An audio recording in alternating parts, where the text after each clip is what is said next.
Gledate Gorenjska poročila na GID TV.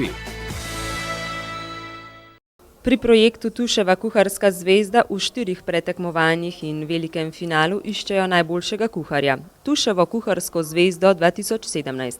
S tem želijo mladim dati priložnost, da pokažejo svojo nadarjenost, jo nadgradijo in unovčijo. Vsa ta prizadevanja naša so samo z enim namenom, da potencialni nov kader predstavimo tako bodočim delodajalcem, kot tudi kolegom iz stroke in seveda, da dajemo mladim priložnost, da se uveljavijo v kulinaričnem svetu. Saj vemo, kuharji so velik deficitarni poklic in prav je, da jim damo priložnost, da se uveljavijo in da pokažejo svoj talent in znanje, ki ga imajo. Tuš je k sodelovanju pritegnil vse gostinsko-turistične šole v Sloveniji. 2 pretekmovanji za mlade, nadarjene in inovativne kuharje, natakarje in turistične tehnike do 21 let sta že potekali v Celju in Izoli. Danes pa so mladi kuhalnice vrteli v Radovljici.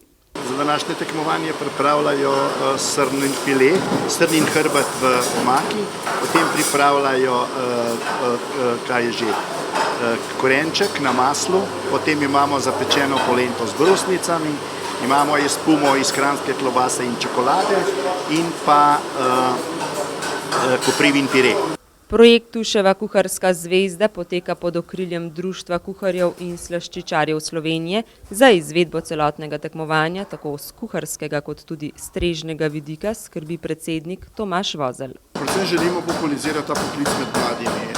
V Tušu smo našli dobrega partnerja, ki nam dejansko pomaga v teh zadevah in mladi z veseljem pridejo na to tekmovanje, zato ker se lahko predstavijo, ker jim je to neka izkušnja pred javnostjo, tako da dejansko pokažejo vse tisto najboljše, kar se naučijo na gostinskih šolah. Zanimivo je pa tudi z drugega vidika, zato ker lahko predstavijo svoje regijske nacionalne jedi in sodelujejo tudi z kolegi iz šole v strežnem delu in turističnem delu. Članica žirije in največja poznavalka hrane pri nas Alma Rekić je bila nad ustvarjalnostjo mladih kuharjev navdušena. Vsi mladi stremijo nekako k temu modernemu načinu postavitvi tudi na krožniku, imajo tukaj nek vsi isti stil. Se pa pozna regija od regije. Se pravi, Izola bo že se bazirala nekako na to, kar najbolje znajo ribe, morske jedi. To pa je način prehranjevanja tudi v nekem okolišu ali regiji. Zadnje pretekmovanje bodo izvedli prihodnji mesec v Radencih, maja pa načrtujejo finale, v katerem se bodo vsi prvo in drugo uvrščeni iz 4 pretekmovanj pomerili za laskavi naziv Tuševa kuharska zvezda. Kaj to pomeni za dijake, ki si nabirajo izkušnje za svojo življenjsko pot? Ja, če gledamo po končani tej prvi sezoni Tuševe kuharske zvezde, so vsi finalisti dejansko uspeli v svojem poklicu.